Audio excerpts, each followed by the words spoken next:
Nitondra ny fahitany ity raharaha fitokonana tanterahan'ny mpitsara sy ny prakidrara ity ny sekretera jeneraly ny ministeran'ny fitsarana. Nambarany moa zany fa dia lavitra ezaka ny fangatahana izay ataon'ireto mpanatanteraka fitokonana ireto saingy hatsangana kosa ny voamera amindinika ny fangatahana izy ireo. Efa maro tamin'ny fitakiana nataon'ny mpitsara sy ny prakidrara no efa novaliana ary isy ny komisiona napetraka noizana ny dinika miaraka amin'ny mpitsara sy ny prakidrara andiniana ny fitakiana lavitrezaka. Io kosa no tatitra no entin'ny sekretera jeneraly ny ministeran'ny fitsarana tao renifionana tamin'ny sanjikan'ny mpitsara sy ny prakidrara teny Faravohitra. Tamin'ireo fitakiana maro dia betsaka nefa nahazahoana valiny dia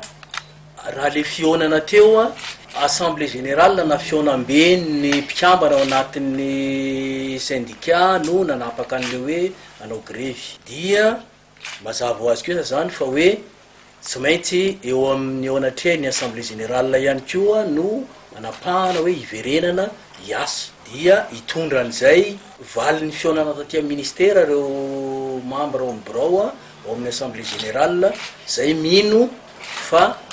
iverina hiasa izy ireo satria arak'ilay voalaza teo maro amin'ny fitakiana nataon-drareo no nahitana valiny. Arak'izany tsy mifarana famitoy ny dinika eo amin'ny ministeran'ny fitsarana, ny SMM ary ny prakidrara amin'ny famahana ny fitakiana ho fanatsarana ny asan'ny prakidrara sy ireo mpitsara.